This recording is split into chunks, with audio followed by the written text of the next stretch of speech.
आप सबके अंदर विराजमान परमपिता परमेश्वर को मेरा प्रणाम।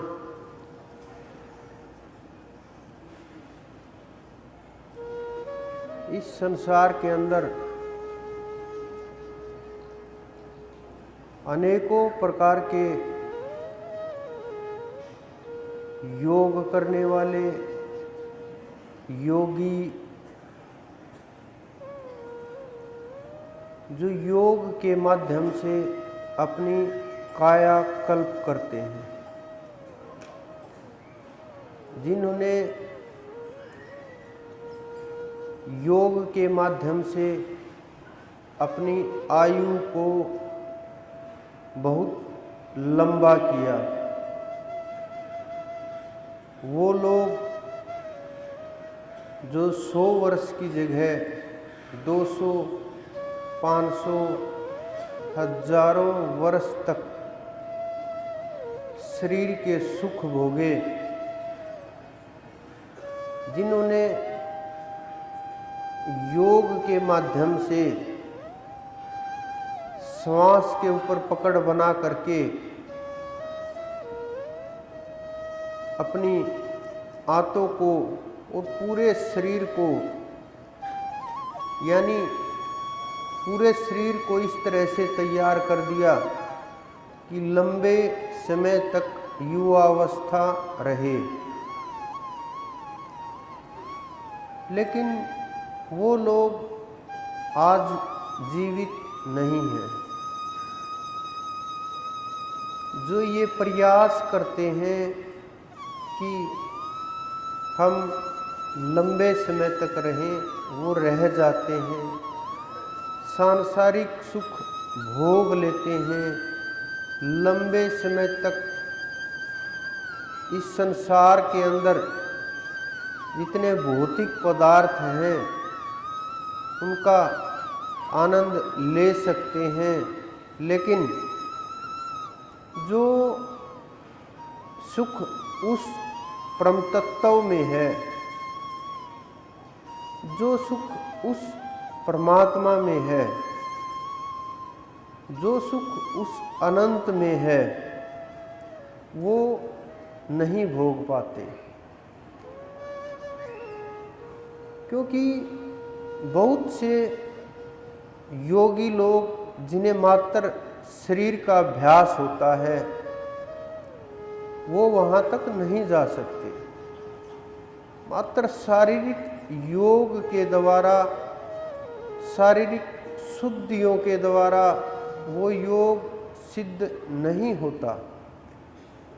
उस योग को सिद्ध करने के लिए शब्द की आवश्यकता होती है, ध्यान की आवश्यकता होती है और साधन करने की आवश्यकता होती है। लेकिन बहुत से लोग इतने हड़बड़ाहट में रहते हैं, ध्यान कर नहीं पाते। कुछ लोग 6 महीने, कुछ लोग 1 वर्ष, कुछ लोग 2 वर्ष ध्यान करके मन को चंचल करके भाग लेते हैं कि हमारा ध्यान नहीं लगता, हमारे विचार काबू में नहीं रहते। साधको ध्यान लगे ना लगे, लेकिन आसन जरूर लगाना चाहिए, सिमरन के ऊपर जरूर बैठना चाहिए, आखिरी श्वास तक बैठना चाहिए। कुछ लोग भाग दौड़ में रहते हैं कि बैठ तो गए लेकिन बैठे नहीं हैं। कुछ भी करके, कैसे भी प्रयास करके साधना हो ना हो, लेकिन अभ्यास बंद मत कीजिए। अगर आपने अभ्यास बंद कर दिया तो आप साधक नहीं रहे, क्योंकि अभ्यास बंद होते ही जीव उसी स्थिति में आ जाता है, आगे का रास्ता बंद हो जाता है। उन्हें आगे जो बढ़ना होता है जिसके कारण से जीवन मुक्ति का मार्ग खुलता है, वो जीव अपने आप ही बंद कर लेता है। बस ये मान करके कि मेरा ध्यान नहीं लगता, मुझे क्यों बैठना है, मुझे क्या आवश्यकता है, मुझे क्या मिलेगा। आपको पता नहीं, बैठने मात्र से, नाम जपने मात्र से करोड़ों करोड़ कर्म कट जाते हैं। जिस प्रकार से आप बैठे, कोई विचार आया, मन एकदम दुखी हुआ, ध्यान भंग हुआ, ध्यान बटते ही फिर जब वो कर्म जाएगा तो ध्यान भी ठहराव में आने लगेगा। ये कर्म हिलोरे मारते हैं, कर्म हिलते हैं। पिछले जन्म के जो कर्म हैं वो झाल की तरह से चलते हैं। जैसे सागर के अंदर, समुद्र में आपने देखी होंगी झाल किस प्रकार से आती हैं, कैसे जाती हैं। इसी प्रकार से अच्छे और बुरे कर्म हमें इस जन्म में प्रभावित करते हैं, और वो कर्म इस शरीर के जन्म के कारण हैं। और जब तक वो समाप्त नहीं होंगे, ये जन्म चलता रहेगा। लेकिन ध्यान के द्वारा, नाम के द्वारा उन कर्मों को कमजोर किया जा सकता है। उसमें गुरु सहयोग करते हैं। बहुत बार आपने देखा होगा कि कोई न कोई, किसी न किसी माध्यम से इस संसार के अंदर सब कोई किसी न किसी का आश्रय लिए हुए है। चाहे कोई देवी देवताओं का आश्रय लिए हुए हो, पितरों के आश्रय हो, या यज्ञ के आश्रय हो, या अपने माता पिता के आश्रय हो, या गुरु के आश्रय हो। सब कोई किसी न किसी के आश्रय है। लेकिन आश्रय रहते हुए एक बात और उठती है कि वो जिसके भी आश्रय है उसको पूज्य मान करके, मैं भी देखता हूँ, आपने भी देखा होगा कि जो मूर्तियां हैं उनके धूल उठाते हैं, चरणों की हम मस्तक के ऊपर लगाते हैं। हम कहीं भी जाते हैं, संतों के चरण जहाँ गिरते हैं वहाँ की मिट्टी उठा करके हम मस्तक के ऊपर लगाते हैं। जो हमारे पूर्वज हुए, महात्मा लोग हुए, उनकी मूर्तियों से हम पैरों से, चरणों की मस्तक उठा करके, अयोध्या में देखिए, ब्रज में देखिए, उठा करके हम मस्तक से लगाते हैं। ये हमारे ऋषियों ने बोला है कि संतों की चरण धूलि से, उस परमात्मा की चरण धूलि से, अवतारों की चरण धूलि से, सिद्धों की चरण धूलि से बड़े बड़े कर्म कट जाते हैं। कुछ लोग तो चरण धूलि को, रज्ज को ले आते हैं, जल में डाल डाल करके पीते हैं, ताकि अंदर और बाहर दोनों जगह से शरीर, आत्मा और मन पवित्र हो जाए। लेकिन ये पवित्र नहीं होते। हमारे ऋषि मुनियों ने बिल्कुल सही बोला है कि चरण धूलि से सब कुछ कर्म कट जाते हैं। दुख और ताप, तीनों प्रकार के ताप दूर हो जाते हैं, दुविधा मिट जाती है। अगर ये हमारा नहीं हुआ तो साधको क्या कारण रहा कि जब वो कह के गए और जीवों का नहीं हो रहा। करोड़ों करोड़ जीव इसी राह के ऊपर चलते हैं, इसी रिवाज को निभाते हैं, लेकिन कुछ भी ना विपत्ति दूर हुई, ना दुविधा दूर हुई, ना कष्ट कम हुए, ना कष्ट दूर हुए। ये बड़े गहरे राज की बातें हैं, लेकिन हमारे ऋषि मुनि बिल्कुल सत्य बोल करके गए हैं। उनके शब्दों में गुंजाइश की कोई कमी नहीं होती, क्योंकि संतों के मुख से निकला हुआ एक एक शब्द कमान की तरह से होता है कि वो खाली नहीं जाता। वो बिल्कुल निश्चित तौर के ऊपर सोच समझ करके, देख के, अनुभव करके, तोल करके तब बोलते हैं। उन्होंने मस्तक के ऊपर चरण धूलि रखने के लिए बोला, लेकिन हम सोचते हैं वो चरण धूलि हाथ से उठाई जाएगी। उन्होंने ये नहीं बोला कि वो चरण धूलि हाथ से उठेगी, और हम भ्रम के कारण उस ब्रह्म से, उस परम तत्व से दूर हो करके हम इन सांसारिक बातों में देख देख करके और एक दूसरे को देख करके कारण ना ढूंढ करके वहीं अटक करके उन्हीं चीजों में बस ये मान लेते हैं कि हाँ शायद यही हो। लेकिन हमारे ऋषियों ने जो बोला है वो उस गुरु के लिए बोला है जो आपके मस्तिष्क के ऊपर, आज्ञा चक्र के ऊपर विराजमान रहते हैं।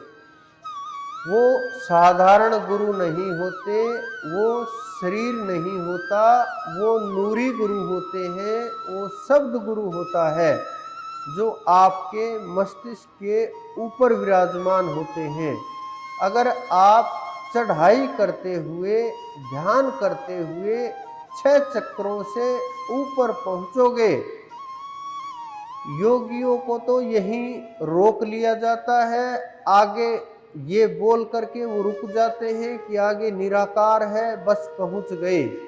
लेकिन संतों की चढ़ाई यहाँ से शुरू होती है, और जहाँ से चढ़ाई शुरू होती है गुरु के चरण वहीं होते हैं, और वहीं से शुरुआत होगी। जब आप वहाँ पहुँचोगे तो तीनों ताप मिट जाएंगे, संताप मिट जाएंगे, दुविधा मिट जाएगी, और तीनों गुण भी नीचे रह जाएंगे। अगर आप उस धूलि तक पहुँचे तो वो धूलि कोई मिट्टी की धूलि नहीं है, बस हमें भ्रम है कि उस धूलि का जिक्र किया गया है। वो धूलि नूर की धूलि है, वो धूलि प्रकाश की धूलि है, तेज की धूलि है।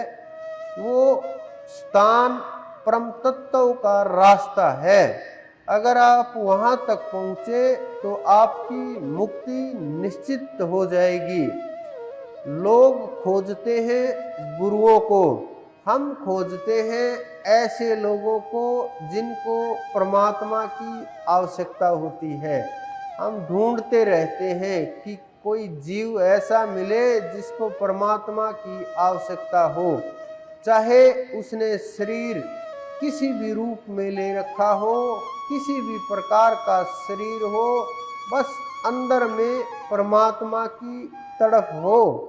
ये केवल मैं नहीं ढूंढता, संत सब इसी प्रकार से उन्हीं लोगों को, उन्हीं जीवों को तलाश करते रहते हैं जिनको तृप्त किया जा सके, जिनको जगाया जा सके, जिनको उस परम तत्व के मार्ग पर चलाया जा सके। ऐसे लोग बड़े कठिन मिलते हैं संसार में। इस संसार में हर कोई दुख दुविधा में फंसा हुआ है, कोई भी इस संसार के अंदर खुश नहीं है। ये जीव जब शरीर धारण करता है, जब इसने पहली बार जन्म लिया, तभी से ये दो चीजों में फंसा हुआ है, जीवन और मृत्यु। जीवन और मृत्यु का जो इसका सारा का सारा समय है वो इसी में निकल जाता है, मृत्यु के भय में और जीवन की लालसा में। कि मैं और लंबी आयु जी सकूं, मैं और सुख सुविधाएं भोग सकूं, 2-4 साल और संसार में रह सकूं, किस प्रकार से ज़्यादा सुख सुविधाएं मिल सके और जितना ज़्यादा हो सके इस शरीर को बचा करके रखूं। इसी में और तो और ये तक सोचते हैं कि अगला जन्म भी मुझे मनुष्य का मिल जाए, चाहे कुछ भी करना पड़े, कितना भी खर्च करना पड़े, मुझे याद रहे ना रहे कोई मायने नहीं रखता, लेकिन आगे मनुष्य बनने की गारंटी होनी चाहिए। इसका लाभ अनेकों प्रकार के लोग हैं वो उठाते हैं, क्योंकि भावनाओं के साथ खेल जाते हैं लोग। तो जो भी खेल है, जीवन और मृत्यु के मध्य में जीव खेल रहा है। जब ये जीव शुरुआत में पैदा होता है तभी रोना शुरू करता है और अंत समय तक रोता ही रहता है। ये जीव जब शरीर धारण किया, जब वहाँ से नीचे आया, ये आत्मा जीव बन गई कि जीने लगी, तो जीव बनने के बाद ये आत्मा रोना शुरू हुई, यानी ये जीव रोना शुरू हुआ और तब से आज तक आगे भी रोता ही रहेगा। आपके मन में ये बात होगी कि हम तो नहीं रोते, हम तो खुश हैं, लेकिन आप लोग भी जीवन में अपने अंदर में हृदय में झांक करके जब देखोगे तो या तो आप अकेले बैठ करके रोते होगे, माँ के सामने रोते होगे, पिता के सामने रोते होगे, बंधु के सामने रोते होगे, परमात्मा के सामने रोते होगे, अपने प्रेमी के सामने रोए होगे, दुख में रोए होगे, किसी और कारण से रोए होगे, कारण चाहे जो भी हो, लेकिन मनुष्य कभी न कभी इसी प्रकार से इन्हीं झंझावातों में फंस करके अपने आप को भूल करके भ्रमवश बस दुख में दुखी होता रहता है। आज से नहीं, कलयुग से भी नहीं, द्वापर से नहीं, जब से ये सृष्टि चली है, चाहे सतयुग हो चाहे कलयुग हो, हर युग में इस प्रकार के दुख होते हैं और मानव इसी प्रकार से झेलता है। इसी कारण से हमारे संतों ने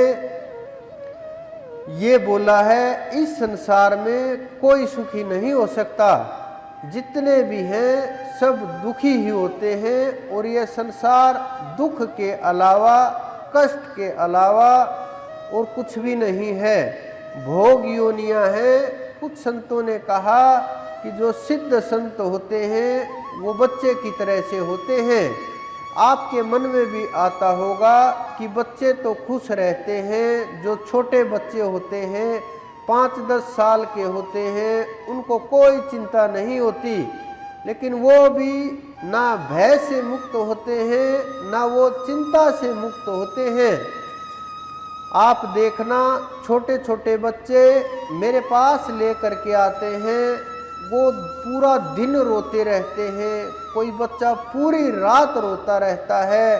जब वो थोड़ा सा बड़ा होने लगता है, कभी कोई दर्द महसूस होता है, कभी कोई रोग सताता है, कभी कोई परेशानी आती है, कभी कोई इसको परेशान करता है, कोई इसको मारता पीटता है, थोड़ा सा और बड़ा हुआ उसको स्कूल भेजने लगते हैं बच्चे को। तो स्कूल में जब बच्चे को भेजते हैं, आपने देखा ही होगा कि जब छुट्टियां ख़त्म होती हैं 10-20 दिन की, तो बच्चे कितना आसानी से स्कूल जाते हैं, रोते चिल्लाते हैं, हाथ पैर मारते हैं कि किसी न किसी तरह से स्कूल से पीछा छूट जाए। मेरे पास एक बच्चे को ले करके आए और बोले कि जी ये बच्चा कि हमारे पिताजी बीमार हुए और वो रोने लगे, ज़्यादा दर्द था उनको, ज़्यादा कष्ट था, कि बच्चे ने पूछा कि मम्मी दादाजी को स्कूल छोड़ के आ रहे हैं क्या? तो जो ये अंदर में होता है भय, यानी उसके अंदर भी एक भय है कि हर कोई स्कूल से दुखी है। जब छोटे बच्चे होते हैं वो सोचते हैं अगर उनको का सोचा हुआ काम हो जाए, कि बच्चों का हृदय कोमल होता है, जो सोचेंगे वही हो जाएगा, फिर तो वो अपने सारे टीचरों को निपटा ही देंगे। हर बच्चे यही सोचते हैं कि नहीं, आज टीचर नहीं आना चाहिए, बीमार हो जाना चाहिए, परेशान होना चाहिए, हमारी छुट्टी हो जाएगी। ये बचपन की चीज़ें हैं। आप सब इसी के अंदर से गुजर करके आए हो, हम भी इसी स्थिति से गुजर करके आए हैं। आपको महसूस होती हैं, बस मेरे बोलने से वो अनुभव होती है कि हाँ ये चीज़ें हैं जीवन में, लेकिन हम इन चीज़ों को अंदर से अनुभव करते हैं और देखते हैं कि आपके जीवन में क्या चल रहा है और संसार में क्या चल रहा है, परिवार में क्या चल रहा है, जीव को कैसे समझाया जा सकता है, कितना सरल तरीका हो कि वो परमात्मा के मार्ग के ऊपर चले, वहाँ तक पहुँच जाए। लेकिन अब लोगों में और ज़्यादा दुविधा हो गई कि निराकार को माने साकार को माने।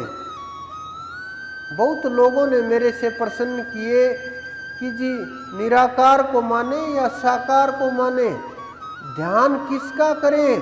जिन्होंने नाम नहीं लिया, जिन्होंने ध्यान करना शुरू नहीं किया, वो लोग इस प्रकार के प्रश्न करते हैं, इस प्रकार के सवाल उनके मन में उठते रहते हैं और तूफान मचा देते हैं कि गुरुजी कभी तो साकार का वर्णन करने लगते हैं, कभी तो कृष्ण जी का वर्णन करते हैं, कभी राम का करते हैं, कभी आत्मा का वर्णन करते हैं, कभी परमात्मा का वर्णन करते हैं। बड़ी दुविधा हो गई है तो कि कहाँ भागे और कैसे रुके। कुछ दिन जब राम के विषय के ऊपर बात होती है, जिन्हें नाम नहीं मिला वो राम का ध्यान करने लगते हैं कि शायद राम ही कुछ बड़ा हो और इनसे ही कुछ मिल जाए। अगली बार जब सत्संग होता है, सत्संग में कृष्ण की चर्चा हो जाती है तो उसके विषय के ऊपर बोला जाता है, तो उन्हें ये लगता है कि नहीं, राम से बात नहीं बनेगी, मैं तो कृष्ण को याद करूँगा। फिर बैठ करके कृष्ण कृष्ण करने लगते हैं, फिर दोनों का काम शुरू हो जाता है, फिर वो हरे कृष्ण हरे राम करने लगते हैं। बड़ी दुविधा है जीवन में, एक जगह ठहराव नहीं, नाम में भी ठहराव नहीं है।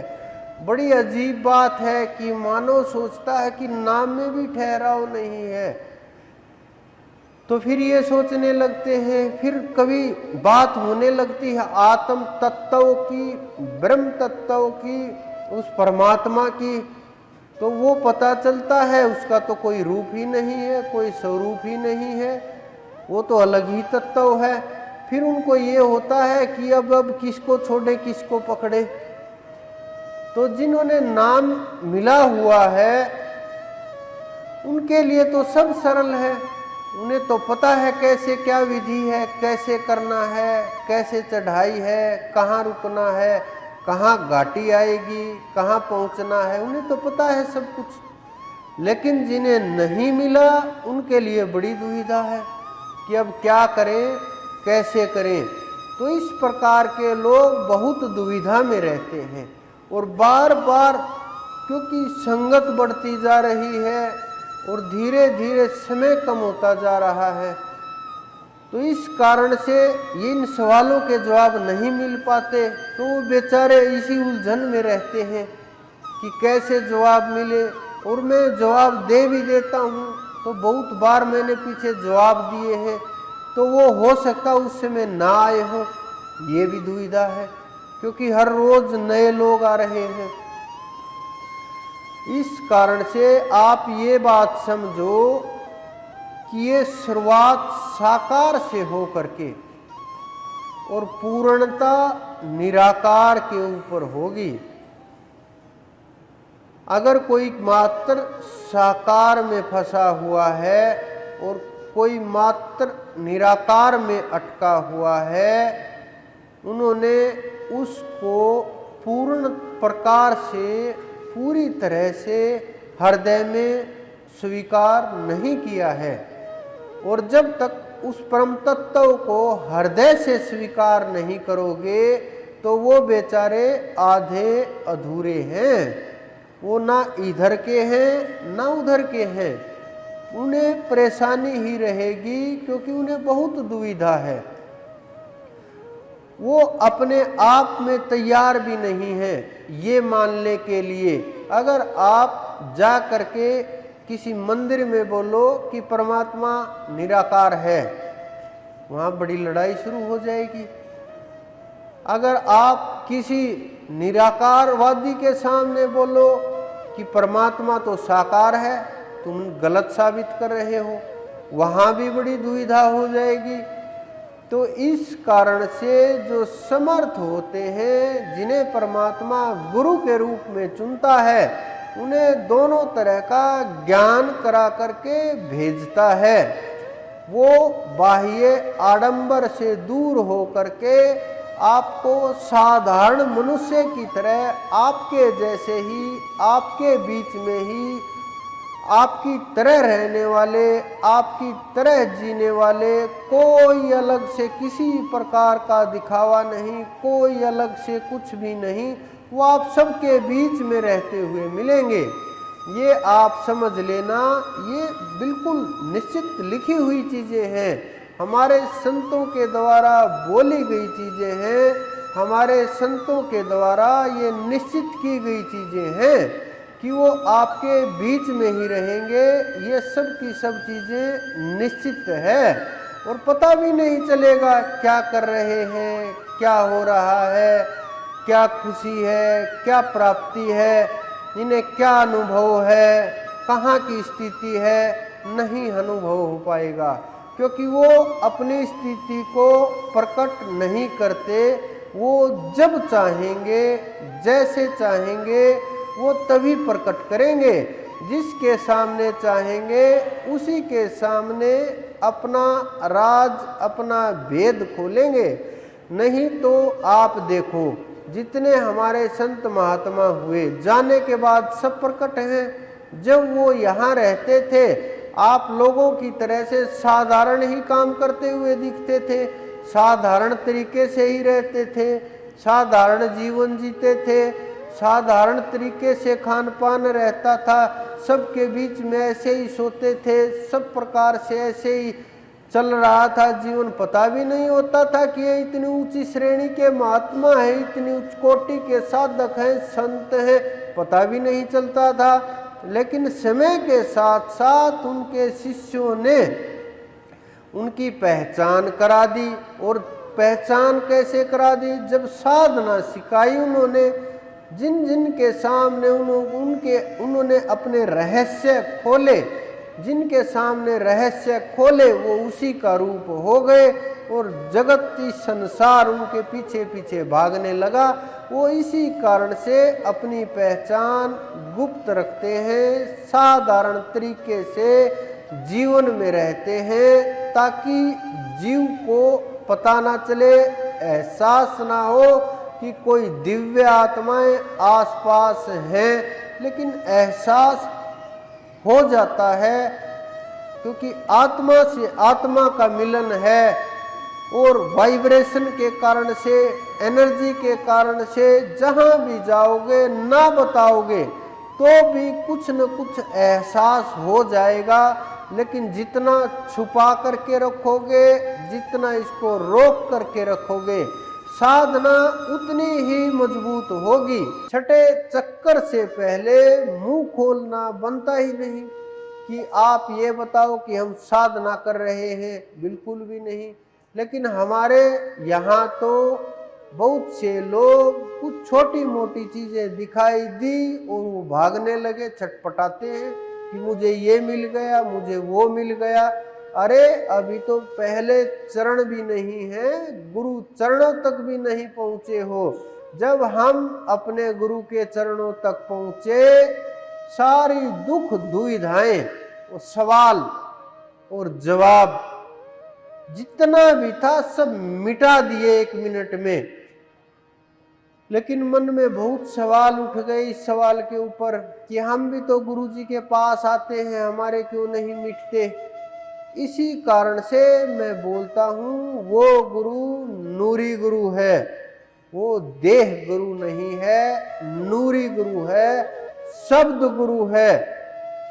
और वहां सूरत के माध्यम से पहुंचा जा सकता है, सूरत के माध्यम से चढ़ाई हो सकती है। 2 नाड़ियों को रोक करके तीसरी से चढ़ा जाएगा और सूर्य चंद्र को एक करके ऊपर की चढ़ाई शुरू हो जाएगी। और आप तीसरे तिल के अंदर जहां तिलक लगाते हैं, ये तिलक लगाना क्या है, ये तो तिलक है ही, ये सब के तिलक लगा हुआ है। और यहाँ तिलक के ऊपर यहाँ जा करके मिल जाता है ये सब कुछ, नेत्रों से लेकर के सूर्य चंद्रमा सुषमना, ये सब की सब इकट्ठी हो करके फिर आगे का मार्ग खुलता है। अगर हम कितना भी प्रयास करें बाहरी चीजों से अंदर नहीं जा सकते। जो ये मांग का रहस्य होता है कि मांग भरनी चाहिए, ये रहस्य भी यही है कि इससे ऊपर जब हम चढ़ते हैं रक्त वर्ण हो जाता है।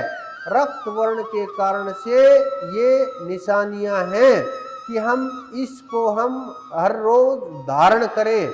इससे ये होता है कि चढ़ाई शुरू हो चुकी है, इस कारण से ये यहाँ तक धारण की जाती है, पीछे नहीं लगाया जाता। क्योंकि यहाँ से आगे बढ़ने के बाद वहाँ वर्णन बदली हो जाता है, रंग बदली हो जाता है। ये गहरे रहस्य की बातें हैं, लेकिन आपको जानना जरूरी है।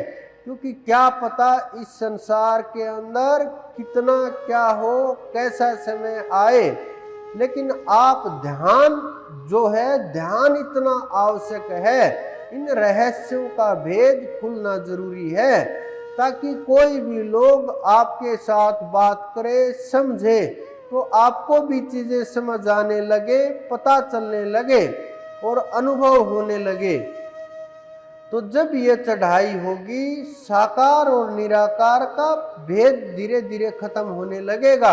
आपको साकार और निराकार की तो बात दूर की है, जब आप गुरु चरण पकड़ करके चढ़ोगे, उनकी चरण रज जब आपके मस्तक से टकराएगी, आपका जीवन, भाग्य, कर्म, काल, महाकाल सब कुछ रास्ता ही बदल जाएगा। सब पीछे रह जाएंगे। जितनी भी घाटियां हैं आगे आने वाली, कहीं भी मत रुकना। एक एक घाटी इतनी जबर है, इतनी बड़ी है, कोई संसार सागर को तैर करके आगे बढ़े। आगे इससे भी भयानक घाटियां हैं, भयानक प्रकार के। ये नहीं कि बड़े बड़े दांतों वाले राक्षस हैं। आपके मन के अनुसार जो चीजें हैं, अनेक प्रकार की सुख सुविधाएं, अलग अलग प्रकार की चीजें आपको प्रदान की जाती हैं। सिद्धियां भी एक घाटी ही है, सुख और लोक भी घाटियां ही हैं। इनको संत लोग बड़ी घाटियां बोलते हैं, जिनमें रुकने के बाद जीव फिर नीचे गिर जाता है। आप ये समझो, इतनी ऊंची चढ़ाई होने के बाद, गुरु चरणों तक पहुंचने के बाद अगर आप नीचे गिरे तो समझो कि गुरु चरण रोंद करके आप नीचे गिरे हो।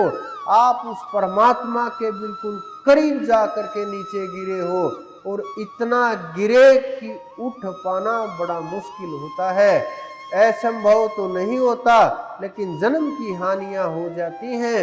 इतना आसान भी नहीं होता फिर वहां ठहरना, क्योंकि मन में संशय हो जाता है, संदेह हो जाता है, शंका पैदा हो जाती है, विचार उठने लगते हैं गुरु के प्रति। और फिर वो गुरु के प्रति विचार उठ करके जीव इधर उधर भटकने लगता है। मेरे पास भी बहुत लोग आते हैं जो 10-10 वर्ष पुराने हैं, भटक भटक करके आ रहे हैं। संसार में तलाश किए लेकिन गुरु नहीं मिलते। गुरु इतना आसान नहीं है मिलना। संसार के अंदर भिन्न भिन्न प्रकार के लोग हैं, भिन्न भिन्न प्रकार के पंथ मजहब हैं, भिन्न भिन्न प्रकार के रास्ते बना दिए गए हैं, लेकिन रास्ता साकार से शुरू होकर के आपके ऊपर खत्म होगा। आत्म प्राप्ति के ऊपर, आपकी प्राप्ति के ऊपर ही समाप्त होगा। अगर ये ना हुआ तो वो मार्ग नहीं है। कोई भी कुछ भी प्राप्त हो जाए, अगर ये नहीं हुआ तो वो नहीं है। तो साधक को सबसे आवश्यकता साधना है। बिना साधना के वहां तक स्थिति नहीं जा सकती। जब बच्चा युवावस्था में जाता है तो फिर वो दुखी होने लगता है, वो काम वेग से दुखी होने लगता है। 12-14 वर्ष के बच्चे काम के प्रभाव में आ जाते हैं, काम की चपेट में आ जाते हैं और वो काम उनको प्रभावित करने लगता है। इंद्रियों को, मन को उनको प्रभावित होने लगती हैं। मैं देखता हूँ, ये नहीं कि आजकल के बच्चे, ये शब्द प्रयोग मैं नहीं करूँगा क्योंकि ये सदा से है, अलग कुछ नहीं है। आज ये सब कुछ सारी चीज़ें पहले से होती आई है, लेकिन जो इनमें से निकल गए वो जीवन मुक्त हो गए, जो नहीं निकले वो घूम रहे हैं, बार बार आ जा रहे हैं, वो बार बार पैदा हो रहे हैं, मर रहे हैं। इसी प्रकार का खेल चल रहा है जीवन में और संसार में। तो जीवो, जब साधना करोगे, आगे बढ़ोगे, आपको पता चलेगा कि गुरु की संसार में क्या अहमियत होती है। हमने जब साधना प्रारंभ की, हम तो अकेले ही चले थे। साधना में अकेले ही चलना होता है, लेकिन आज आप सब कुछ सबके सामने है। हमें ना कोई समझाने वाला था, ना कोई बताने वाला था। आप सब लोग तो गुरु भाई बहन, बहुत लोग महीने में एक बार तो कम से कम इकट्ठा हो ही जाते हो। आपस में सब प्रकार की बातें हो जाती हैं, विषय के ऊपर चर्चा हो जाती है, ध्यान के ऊपर भी बात हो जाती है, मेरे साथ भी मुलाकात हो जाती है। लेकिन मेरे गुरु देहिक गुरु नहीं थे, मेरे गुरु नूरी गुरु हैं। तो नूरी गुरु से बस आदेश आते हैं कि ये करना है। साधना काल में मात्र आदेश आते हैं। वहाँ जो सवाल प्रश्न उत्तर, वहाँ बस आदेश आते हैं कि ये करना है, ये नहीं करना। वहाँ कोई अलग प्रकार का नहीं होता, ना वो हर टाइम साथ रहता है। साथ रहते हुए भी अगर वो 24 घंटे साथ ही है, आत्म रूप में विराजमान है, तो भी वो बात नहीं करता हर समय। वो निगाह बनाए रखता है, उसकी नजर रहती है हर समय। कर्म के ऊपर नजर रहती है, मन के ऊपर नजर रहती है, विचार के ऊपर नजर रहती है। जो ही इधर उधर होगा वो पकड़ लेगा, अगला आदेश आ जाएगा। तो बड़ी सावधानी का काम है साधना करना। साधना करना इतना आसान काम नहीं है, लेकिन हम लोग ऐसे ही फंस जाते हैं। जिस प्रकार से मैं खबर पढ़ रहा था, किसी ने YouTube के ऊपर देख करके एक पेशेंट का ऑपरेशन कर दिया। ऑपरेशन करते करते वो बेचारा मर गया। तो इस प्रकार के लोग इस संसार में बहुत हैं कि देख करके, कहीं से काट छाट करके, पता करके, पुस्तकें पढ़ के, कुछ आजकल सुन करके और बोलने लगते हैं। लेकिन जब बारी ऑपरेशन की आएगी तो उन्हें पता है प्रैक्टिकल क्या होगा। प्रैक्टिकल ना उनके पास है, ना प्रैक्टिकल वो करा सकते हैं, ना साधना करा सकते हैं, ना मन का पता कैसे रुकेगा। तो इस संसार के अंदर अगर आप कंपाउंडर से ऑपरेशन कराने का प्रयास करोगे तो शरीर तो खत्म होगा ही होगा, जान भी चली जाएगी, इतनी हानि है। उसी प्रकार से पूर्ण गुरु के बिना अगर हमने नाम दीक्षा ली और मनमानी साधना की, अगर हम इन सांसारिक साधनाओं में अटके तो फिर जान क्या, जन्म तो जाएगा ही जाएगा, आगे भी धूल पड़ जाएगी संसार के अंदर। तो भ्रम में मत रहिए, ब्रह्म की ओर बढ़िए, ध्यान की ओर बढ़िए। तो बहुत सावधान रह करके भी आपको चलना है। संसार के अंदर वो लोग भी हैं जिन्हें प्राप्त हुआ लेकिन आदेश नहीं हुआ, वो लोग भी आपके किसी काम के नहीं हैं जिनको परमात्मा तो मिल गया लेकिन उन्हें आदेश नहीं है। ये इस प्रकार से समझो, कोई भी स्टोर है और उस स्टोर में सामान तो सारा रख दिया लेकिन मालिक ने बोल दिया कोई बेचेगा नहीं, स्टोर को ताला लगा दिया, मालिक तो तुम हो लेकिन इसको हाथ नहीं लगाना। तो उसी प्रकार से वो लोग हैं जिन्हें सब कुछ प्राप्त हो गया लेकिन आदेश नहीं हुआ उस परम तत्व का कि तुम्हें आगे नाम देना है, जीवों को जगाना है, परमात्मा की प्राप्ति करानी है, ये आदेश नहीं हुआ। वो लोग भी अभी आपके काम के नहीं हैं। जिन्हें परमात्मा प्राप्त हो गया वो आपके किसी काम नहीं आएंगे क्योंकि उन्हें हुक्म ही नहीं हुआ है। और जब तक हुक्म नहीं होगा उसका तो आप किस प्रकार से आपका वो काम कर सकते हैं, वहां तक कुछ भी नहीं कर पाएंगे। आप कितने हाथ पैर मारो, कितनी कोशिश करो, हाँ ये हो सकता है उनकी पवित्र ऊर्जा है, बैठने से कुछ आप पॉजिटिव हो जाओ, लेकिन आप वहां तक परम तत्व तक नहीं पहुंच सकते, आपके कर्म भी नहीं कट सकते क्योंकि उनको तो बेचारे को आदेश ही नहीं है। वो क्या कर सकता है? अगर उसने आदेश से बाहर काम किया तो वो काम ना आपके काम का होगा, सजा उसे भी मिलेगी। जिस प्रकार से मालिक के घर चोरी करके अगर कोई सामान बेचता पकड़ा गया तो सजा तो उसे भी होगी। तो आपके कोई काम के नहीं वो लोग। इसी प्रकार से जिन्हें नहीं मिला बस ऐसे ही घूम रहे हैं, प्रयास कर रहे हैं और साधक लगते हैं और इसी प्रकार से अपने आप को तैयार किया है, वस्त्र वगैरह और भिन्न भिन्न प्रकार की चीजें डाल करके ये दिखाया कि हाँ हम संत हैं। हमारे जो महापुरुष हुए उनको उनकी कॉपी करते नजर आएंगे कि हमारे महापुरुष घोड़े पर चलते थे, हम भी घोड़े के ऊपर चलेंगे। हमारे महापुरुष ऐसे वस्त्र धारण करते थे, हम भी ऐसे ही वस्त्र धारण करेंगे।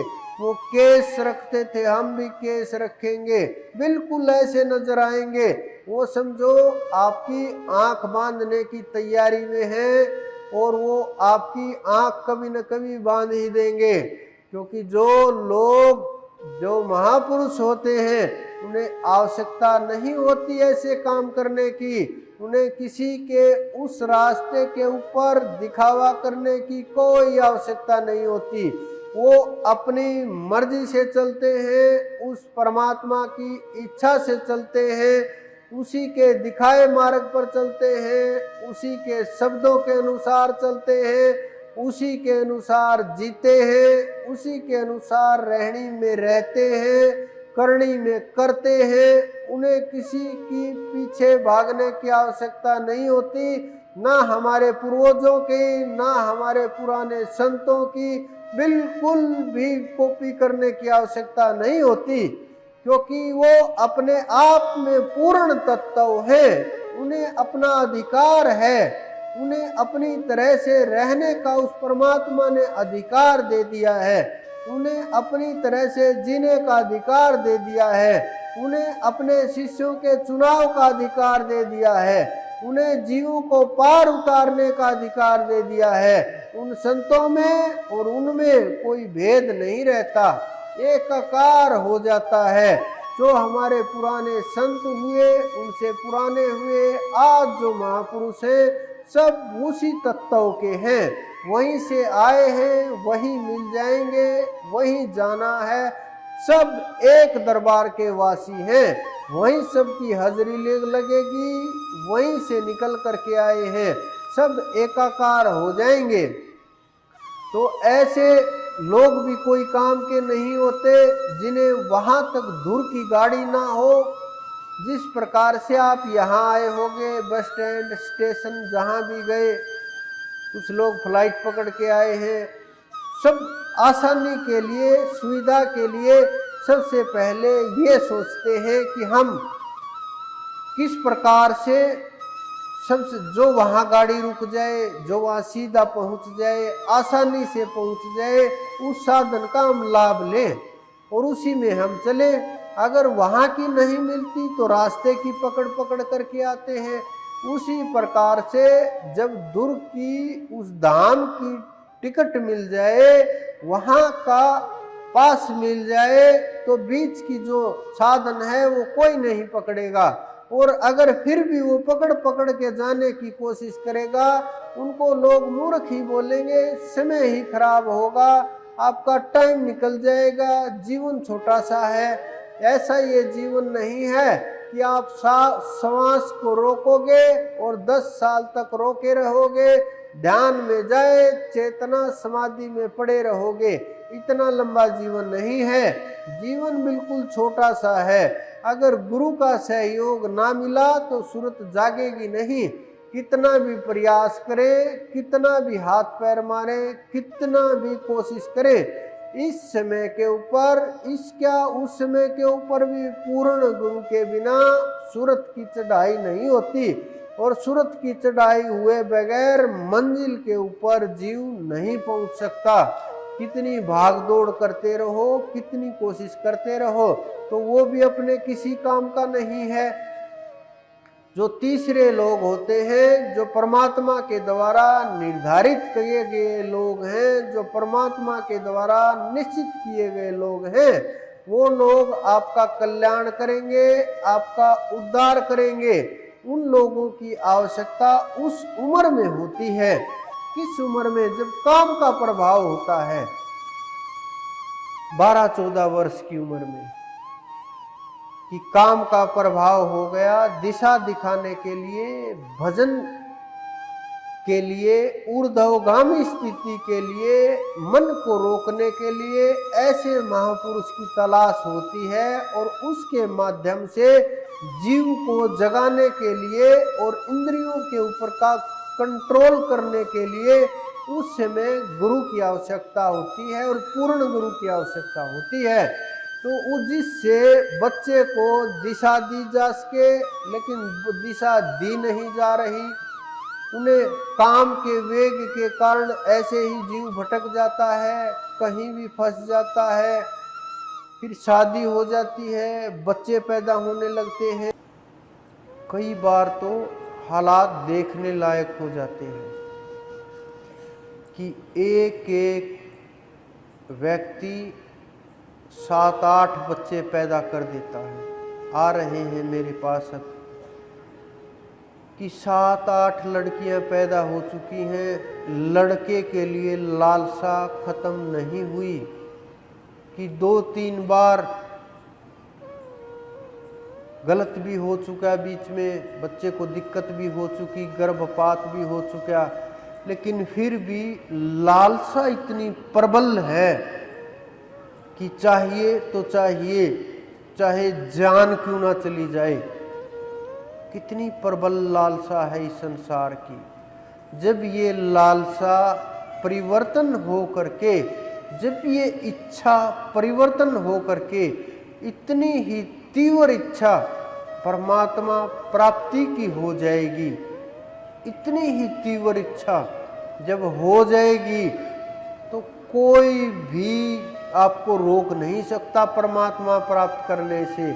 और ये छोटे मोटे काम अपने आप ही हो जाएंगे। बड़ी दुविधा की बात है कि एक एक बच्चे की परवरिश करना बहुत बड़ी बात है आज के समय के ऊपर, और 2 बच्चों की परवरिश तो बहुत और भी बड़ी बात। आप सब लोग समझते हैं, सबके घर इसी प्रकार से हैं, हम मध्यम वर्गीय परिवार से हैं। और फिर पूछते हैं काम क्या करते हैं, कि जी काम तो कुछ है ही नहीं, 200-400 रुपये आते, उनसे तो भोजन भी नहीं चलेगा। लेकिन मन के अंदर लालसा इतनी है, हम इन लालसाओं को रोक नहीं पाते। हमारे मन के अंदर से यही दुविधा खत्म नहीं हुई। हम आज तक बच्चे और बच्चियों को समान ही नहीं समझ पाए, एक बराबर ही नहीं बैठा पाए। एक नज़र से देख ही नहीं पाए, एक तरीके से समझा ही नहीं पाए, एक तरीके की परवरिश नहीं दे पाए, एक समान रख नहीं पाए। किस प्रकार से परमात्मा तो बहुत अलग वस्तु है और पूर्ण गुरु तो बिल्कुल दूर की ही बात है। जब हम इन छोटी छोटी चीज़ों में इतने फंसे हुए हैं, बहुत मुश्किल है समझना, और उससे भी मुश्किल है इन चीज़ों से सुलझना, और उससे भी मुश्किल है नाम तक पहुंचना, और उससे मुश्किल है गुरु चरणों तक पहुंचना। अगर वहां तक पहुंच गए फिर आगे कोई मुश्किल नहीं आती।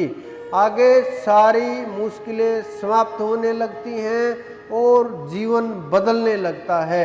मानव की बुद्धि सीधा काम करने लगती है और सही गलत की पहचान होने लगती है। आप विचार करो, इस जीवन के अंदर चल क्या रहा है? क्या मात्र आप बच्चे पैदा करने की मशीन है? क्या मात्र इसी कार्य के लिए आए हैं? अच्छा है, सबको आवश्यकता है, एक दो बच्चा परमात्मा सबको देना चाहिए, लेकिन क्या इतना होना चाहिए? बहुत बहुत खतरनाक चीज़ें हैं ये, आप लोगों के लिए भी हमारे लिए भी ये बहुत खतरनाक चीज़ें होती हैं। तो जब ये चीज़ें आप समझने लगोगे, ये चीज़ें पकड़ने लगोगे, आध्यात्म में चलने लगोगे, ध्यान ठहरने लगेगा, मन रुकने लगेगा, इच्छाएं कम होने लगेंगी, समानता आने लगेगी। परिवार में ही जब हम बराबर नहीं समझ पाते तो संसार को कैसे हम बराबर समझ पाएंगे? बड़ी मुश्किल की बात है।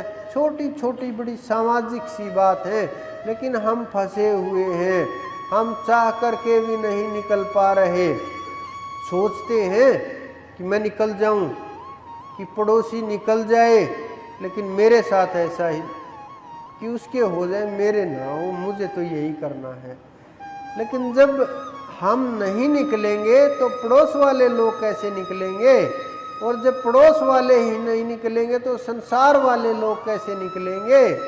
कुछ लोग इतने भयभीत घबराए हुए होते हैं कि कोई ये ना देख ले कि मैं ध्यान कर रहा हूँ, किसी पड़ोस में, घर में, रिश्तेदारी में ये ना पता चल जाए कि मैं ध्यान कर रहा हूँ, मैं कोई साधना कर रहा हूँ, नाम जप चल रहा है, हमें गुरु ने स्वीकार कर लिया, पता चल जाए, बड़ी दुविधा हो जाती है, बड़ी परेशानियां हो जाती हैं कि अरे अब ये भी जाएगा हमारे साथ, इसको और लेके जाना पड़ेगा, अब ये भी वहीं रहेगा, बड़ी मुश्किल हो गई। ये जो छोटी छोटी चीज़ें हैं ये आपको पीछे धकेल रही हैं उस नाम से, उस परमात्मा से।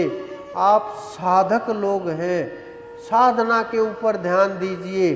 आप सांसारिक इतने घोर संसारी नहीं हैं कि आप घोर संसार में फंस जाएंगे और घोर संसार में फंस करके खुद परेशान हो जाएंगे और परिवार को भी परेशान कर देंगे, खुद दुविधा में रहेंगे, खुद दुख में रहेंगे, औरों को भी दुख में कर देंगे।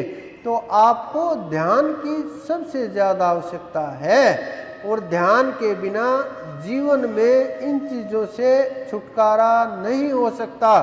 आप चाहो कि छुटकारा हो जाए, नहीं हो सकता।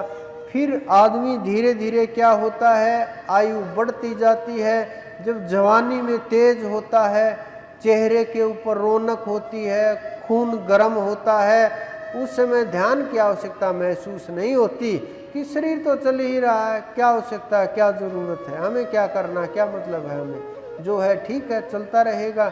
लेकिन एक समय के बाद ये जवानी का नशा थोड़ा सा कम होने लगता है तो पता चलता है कि मृत्यु भी नज़दीक है, और उस समय भी वो परमात्मा को ना याद करके संसार में फंसता है।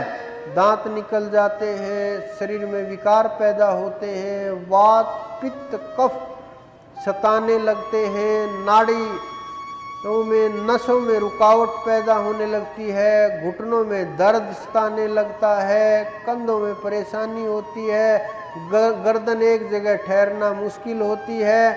फिर क्या होता है, फिर घर के बाहर बरामदे के अंदर एक चारपाई डाल दी जाती है, कमरे में नहीं रखा होता। जिसके लिए कमरा लगाया, कमरा बनाया, शादियां की, पैसे इकट्ठे किए, खुशहाल परिवार बनाया, साधन संपन्न किया, जमीन इकट्ठी की, जोड़ करके एक एक पाई इकट्ठा करके तैयार किया। सब कुछ तैयार करने के बाद जब भोगने का समय होता है तब चारपाई बरामदे में, या तो बरामदे में आ जाएगी, बरामदे में ना आएगी तो आजकल शहरों में मैं देखता हूँ कि घर के पीछे वाले हिस्से जो होते हैं वहाँ अलग से पीछे जगह छोड़ देते हैं। जब मकान बनाते हैं, सरकार की कोई पॉलिसी होगी, मकान पीछे जगह छोड़ देते हैं। उनको बोलते हैं सामने मत रखो, कोई रिश्तेदार आएगा गालियाँ देगा और ये खांसता रहेगा और ये बीच में बोलेगा और कोई पूछेगा राजी खुशी, वो 2 बार में तो उसको सुनाई देगी, क्योंकि कान सुनना बंद कर चुके होते हैं कि क्या बोल रहे हो। तब तक वो घर वाले इतने गुस्सा हो जाते हैं कि अंदर आ जाओ, ये तो पागल है, इसको कुछ नहीं पता, अंदर आ जाओ, तुम आ जाओ, चाय बन गई है, पी लो अंदर आकर के। वो बेचारा जिसने ये चाय तैयार करने के लिए इतनी मेहनत की, परिवार बनाया, पौधा लगाया, बच्चे पैदा किए, सब कुछ अपना छोड़ करके उनके काम आया, वो पड़ा पड़ा देख रहा कि कुछ कभी डॉक्टर को कोई दिखाए, कोई मदद करे, शरीर में सहारा बने, कुछ कष्ट हो, गोलियां तक भूल जाते हैं कि आज गोलियां नहीं दी। अगर एक बार वो बुजुर्ग ये मना कर दे मुझे नहीं लेनी, मेरे पास ले करके आते हैं और वो बोलते हैं जी गोली तो लेगा नहीं है। मैं बोलता हूँ इसको आवश्यकता है, बहुत ज़रूरी है इसके लिए, ये बहुत कमज़ोर हो चुके हैं, इनको ये विटामिनों की चीज़ें बहुत ज़रूरी हैं। कि नहीं जी जूस को तो हाथ ही नहीं लगाते, मना कर देते हैं। फिर वो बुजुर्ग बोलते हैं क्या कह रहे हैं, मैं पूछता हूँ ये कह रहे हैं जूस को हाथ नहीं लगाते। वो बोलते है कहाँ जूस है। मैं बोलता हूँ अब जवाब दो इनको। फिर वो बड़े कट्टर टाइप हो जाते हैं बुजुर्ग लोग कि ये क्या जवाब देंगे, जवाब तो मैं दे ही रहा हूँ, तेरे को सुनाई नहीं देता। मैं बोलता हूँ मेरे को तो सुनाई भी देता और मुझे समझ भी आता है, लेकिन मैं प्रयास में हूँ कि ये समझ सकें कि जो ये आज आपकी परिस्थिति चल रही है, इस परिस्थिति में 20-30 साल बाद ये भी आ जाएंगे, तब इनकी क्या हालत होगी। क्योंकि हर नई पीढ़ी और ख़तरनाक होती जाएगी और ख़तरनाक होती जाएगी। तो हम तब भी ये नहीं समझते कि जब इन्होंने भजन नहीं किया, इनका कल्याण नहीं हुआ, ये सब जोड़ जोड़ करके रख दिया, जब सब कुछ कर दिया, इनके लिए कुछ नहीं है तो हमारे लिए क्या होगा। हमारे लिए भी वही चारपाई तैयार है। हम लोगों को मानसिक तौर के ऊपर ये चीज़ें झेलने के लिए तैयार रहना चाहिए। अगर हम साधना नहीं कर रहे, ध्यान नहीं कर रहे, अगर हम उस रास्ते के, उस मार्ग के राही नहीं हैं जहाँ सुख दुख से फर्क नहीं पड़ता, अगर आप वहाँ पहुँच गए फिर मुड़ करके नहीं देखना। वहाँ पहुँचने के बाद आपके अंदर इतनी अक्षमता होगी, इतनी सामर्थ्य होगा कि घर वाले ना देखेंगे तो कोई और देखेगा, या तो किसी की आवश्यकता ही नहीं रहेगी, हाथ पैर चलते ही रहेंगे, परमात्मा मेर रखेगा, दया रखेगा। अगर कुछ दिक्कत हुई, रोग हुए, तो वो परमात्मा उनको संभालने के लिए भेज देगा कि जाओ सेवा में लग जाओ, तुम्हारा भी कल्याण होगा और इनका तो कल्याण हो ही चुका है। इस कारण से मैं बार बार ये प्रयास करता हूँ कि आप उस स्थिति तक जाओ, उससे पहले इतने तैयार हो जाओ कि अपना कल्याण करा चुके। जब इतने लोग, इनमें से अगर 100 लोग भी कल्याण को प्राप्त हुए तो आप देखो, मैं तो इस परमात्मा ने अकेला कल्याण के लिए तैयार किया, आप 100 लोग एक साथ तैयार हो गए तो कितनी दूर तक आपका नाम जाएगा, कितनी दूर तक प्रभाव जाएगा, कितने लोग आपके पीछे पीछे घूमेंगे, ढूंढते हुए घूमेंगे कि कौन है ऐसा जो इस प्रकार के जीवों को तैयार कर रहा है। इस कारण से मैं प्रयास करता हूँ कि आप साधना करो। इस कारण से मैं दबाव डालता हूँ कि कुछ भी करो ना करो, लेकिन नाम सुमरण के ऊपर जरूर बैठो। अगर आप नाम सुमरण के ऊपर नहीं बैठ रहे तो भी बड़ी दुविधा है, बहुत बड़ी मुश्किल है, क्योंकि सुमरण के बिना वहाँ तक चढ़ाई ही नहीं हो सकती। लेकिन अगर आप बैठ रहे हो, मन आज नहीं लगा है कल लग जाएगा, कल नहीं लगा है परसों तरसों लग जाएगा, कभी न कभी तो मन लगेगा। लेकिन उस गुरु का, नूरी गुरु के आश्रय रहो। लेकिन हमें परमात्मा से परमात्मा भी नहीं चाहिए। अगर परमात्मा हमें मिल जाए तो परमात्मा नहीं चाहिए। कोई नहीं ये कहता कि मुझे आपकी आवश्यकता आप चाहिए, वो ये बोलते हैं बस आपकी कृपा चाहिए। कृपा का अर्थ क्या होता है? कृपा का अर्थ वो होता है जो आपके मन में छुपी हुई इच्छाएं हैं, जो आपने कूट कूट करके भर दी हैं दिमाग के अंदर संसारिक चीजें, बस ये मिल जाए। परमात्मा तो आगे देख लेंगे क्या हुआ, इससे तो क्या हुआ। लेकिन जब आप साधना के ऊपर बैठोगे, नाम के ऊपर बैठोगे, हजारों सैकड़ों बीमारियां बिना मेरे बोले ही दूर हो जाएंगी। मेरे भी इतना जोर नहीं लगेगा, आप भी रोगी नहीं होगे। इसी कारण से मैं कोशिश करता हूँ जितने लोग नाम के रास्ते के ऊपर चलाए जा सके, नाम की साधना के ऊपर चलाए जा सके, नाम की साधना कर सके, उतना ही आपके लिए महत्वपूर्ण होगा, उतना ही आपके लिए जीवन में बहुत अच्छा होगा। समर्थ गुरु की इसलिए भी संसार में आवश्यकता होती है कि आप सब चीज़ों के लिए ट्रेंड आदमी ढूंढते हो। जिस प्रकार से ये पंखे चल रहे हैं मेरे, इसके लिए अच्छे मैकेनिक की आवश्यकता होती है। अगर अच्छा मैकेनिक ना हो, मैकेनिक अगर कमज़ोर हो, उसे नॉलेज ना हो, जो बिजली के तार हैं इनकी और कनेक्शन का पता ना हो, उलट पुलट अगर एक भी तार लग जाए तो ये बिजली तो आएगी नहीं आएगी, वो तो बिल्कुल आनी ही नहीं। अगर एक बार आ भी गई तो सब कुछ जल जाएगा। उसी प्रकार से पूर्ण गुरु की आवश्यकता होती है कि बिजली आ भी जाए और सारे उपकरण सही से भी चले। ये शरीर आपका उपकरण ही है। अगर इसमें रोग उत्पन्न हुए, परेशानियां उत्पन्न हुई तो समझो गया काम से। कितना भी कुछ भी हो, कितने भी धनाढ्य, कितने भी, लेकिन कोई काम का नहीं रहता। तो इस कारण से आपको ध्यान की आवश्यकता है, नाम की आवश्यकता है, सुमरण की आवश्यकता है। लेकिन आप लोग एक दिन भी ध्यान करना उचित नहीं समझते। आप जितने भी लोग यहाँ बैठे हैं, महीने में एक दिन तो यहाँ पहुँचते हैं, निश्चित पहुँचते ही हैं, क्योंकि 8-10 हज़ार लोग तो महीने में आते ही हैं। किसी भी तरीके से आओ। जब आप यहाँ आओ तो अपना मुंह बंद करके एक दिन के लिए कम से कम मौन व्रत धारण किया करो। एक दिन महीने में मौन व्रत धारण करोगे तो मन भी धीरे धीरे शांत होने लगेगा। घर पर तो मौन व्रत धारण करना बड़ा मुश्किल होगा आप लोगों के लिए, लेकिन यहाँ आकर के मौन आप एक दिन के लिए रह सकते हो कि मैं मौन व्रत धारण करूँगा और एक दिन के लिए मौन रहूँगा। लेकिन यहाँ आकर के और ज़्यादा दुविधा छिड़ जाती है कि जितना जल्दी यहाँ से निकल ले। जैसे स्कूल वाले बच्चे के कि घंटी बजाई सबसे पहले आगे भाग करके बस में चढ़ जाएगा, मुझे घर जाना है।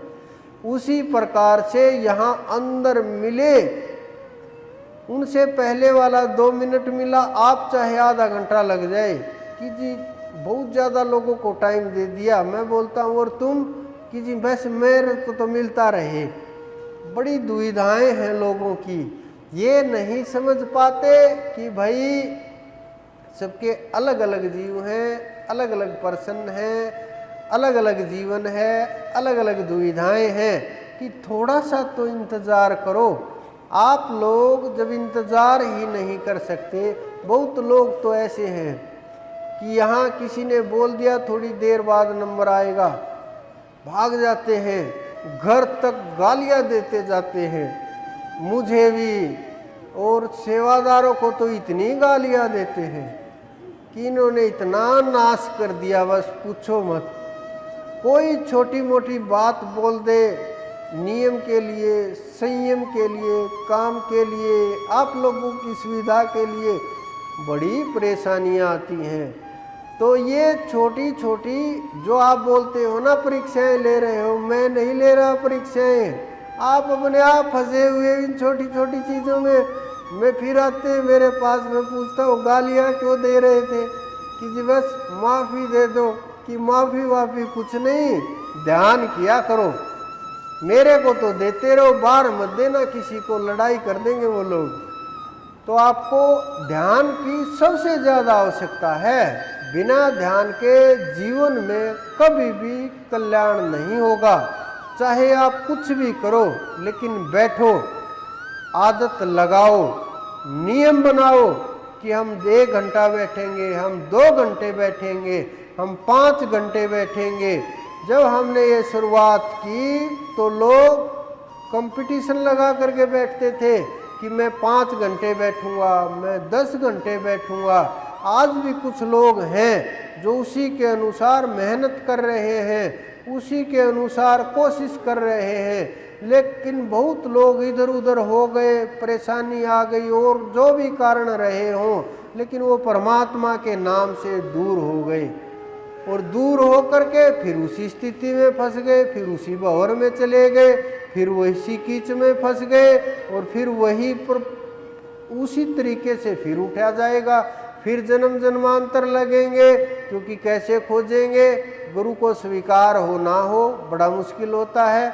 अगर पूर्ण गुरु स्वीकार ना करे तो जन्म की हानि हो जाए, टक्कर मारते हुए इधर उधर घूमता रहेगा, वो परम तत्व स्वीकार नहीं कर सकता, वो आत्मा जीवन मुक्त नहीं हो सकती, क्योंकि संतों के मुख से निकला हुआ वाक्य रोक नहीं सकता, बड़ी मुश्किल होती है।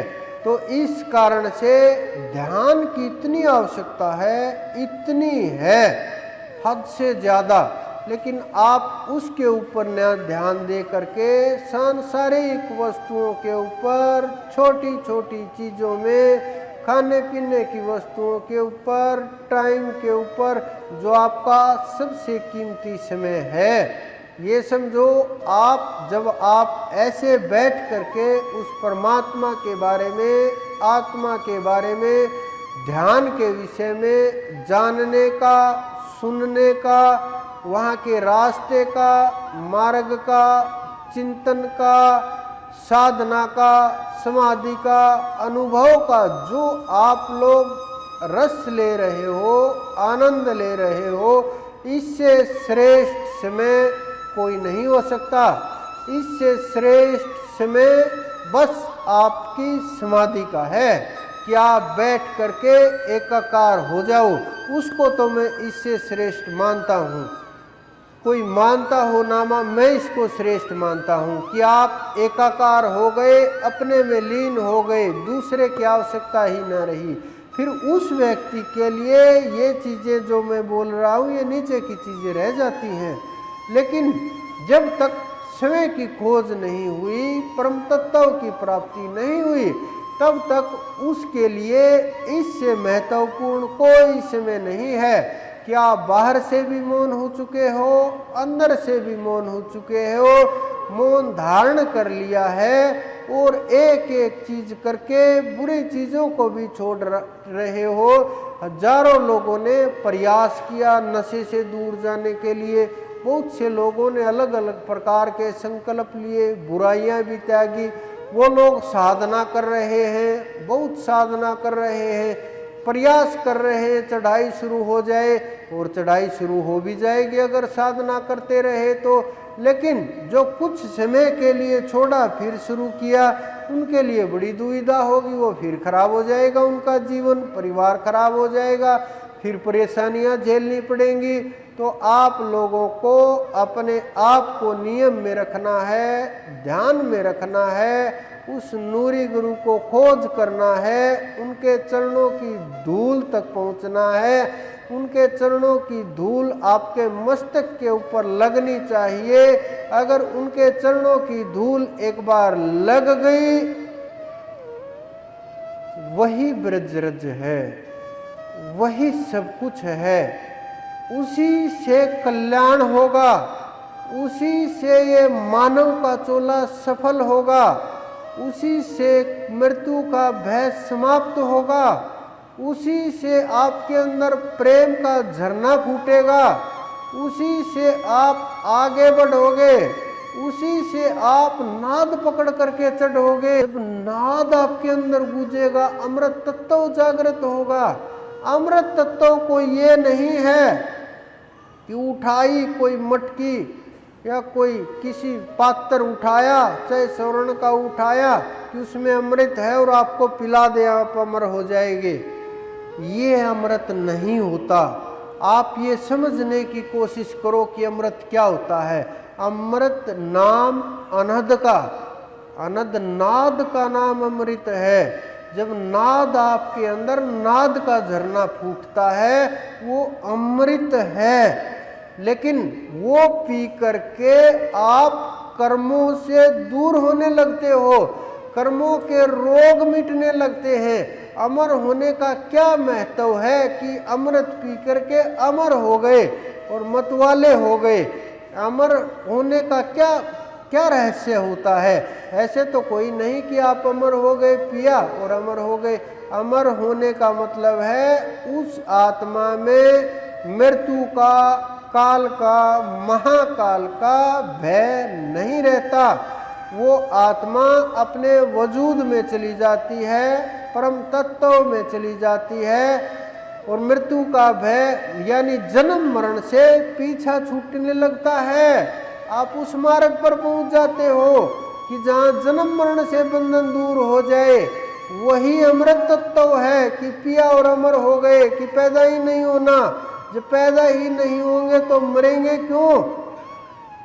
तो वो अमृत तत्व है। आप उस अमृत तत्व की खोज में लगिए, नाद को पकड़ करके चढ़िए। जब आप नाद को पकड़ करके चढ़ोगे, आगे बढ़ोगे, वहां गुरु के चरण मिलेंगे।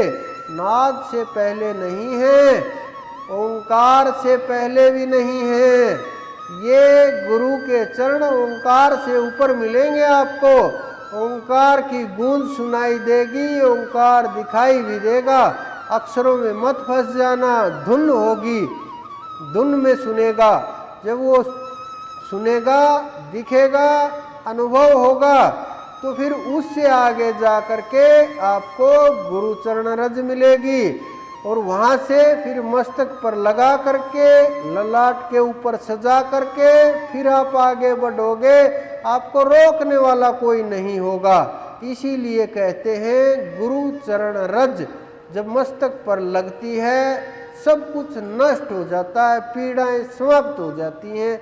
ये रहस्य हैं इन चीज़ों के।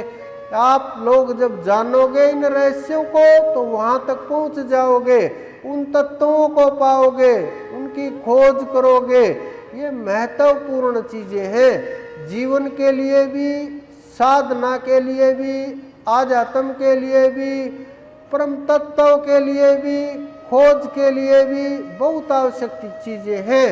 क्योंकि ये खोज करके आपका बहुत समय निकल जाएगा खोजने में। इस कारण से हमें किसी भी प्रकार, कितना भी समय लगे, हमें जो अनुभव हुआ, जो परमात्मा ने सिखाया, जो हमें दिखाया, जो अनुभव कराया, वो आप सब लोगों के सामने जो हम मिला उसको बांट रहे हैं। जो भी लेगा उसका कल्याण हो जाएगा। निश्चित है, कल्याण कोई रोक नहीं सकता। बस साधना की आवश्यकता है, इतनी सी कमी है। बैठने की आदत लगाएं, मौन रहने की आदत लगाएं। जितना कम शब्दों का, जितना कम मन का, जितना कम बुद्धि का प्रयोग करोगे, ज्ञानी होना सांसारिक पदार्थों को जान लेना नहीं है। बड़े बड़े वैज्ञानिक लाखों पदार्थों को, करोड़ों पदार्थों को जानते हैं, वो ज्ञानी नहीं है। विद्वान हो सकते हैं, बुद्धिजीवी हो सकते हैं, समझदार हो सकते हैं, ज्ञानी नहीं हो सकते। ज्ञानी हो जाने का अर्थ होता है अपने आप को जान लेना, पदार्थों के रहस्य को जान लेना कि ये प्रकृति है और इसमें वो तत्व विराजमान है, उसके बिना कोई भी तत्व पूर्ण नहीं है। जब ये रहस्य आपको समझ में आ जाएगा फिर आप ज्ञानी हो गए, समझ में आ गई चीजें, आप जीवन मुक्त हो गए। इतना सा समझना है। इतने से समझने के लिए पुराने जमाने में बोलते हैं कि बहुत लंबी लंबी तपस्या करते थे ऋषि मुनि। आज भी बहुत लंबी लंबी तपस्या करते हैं साधक लोग। बस यही समझ में नहीं आता उनको कि तुम ही ब्रह्म हो, मैं ही ब्रह्म हूँ। इसी चीज के ऊपर शंका रहती है कि नहीं मैं ब्रह्म नहीं, मैं ब्रह्म कोई और है। दो हो जाते हैं, एक नहीं होता, और दो होकर के भक्त भगवान बन जाते और पूरी उम्र साधना में चली जाती है। तो आप लोग साधना कीजिए, आरंभ कीजिए, प्राप्ति के लिए प्रयास कीजिए। जितना प्राप्ति के लिए प्रयास करेंगे उतना आप आगे बढ़ सकते हैं। अगला जो प्रोग्राम होगा, पिछले 2 अक्टूबर को बहुत लोगों को मेरे से शिकायत रही कि हमें नहीं बुलाया, बस सेवादारों को बोल दिया। अब की बार भी रात्रि का ही प्रोग्राम है, 1 और 2 के बीच की जो रात्रि होगी उसका प्रोग्राम है, और जिसकी भी इच्छा हो वो आ सकते हैं और ध्यान यहाँ आकर के कर सकते हैं, क्योंकि जो भी ध्यान करेगा वो वहाँ तक पहुँच सकता है। आप सब लोगों के अंदर विराजमान परमपिता परमेश्वर, मेरे गुरु, मेरे इष्ट को मेरा बार बार प्रणाम।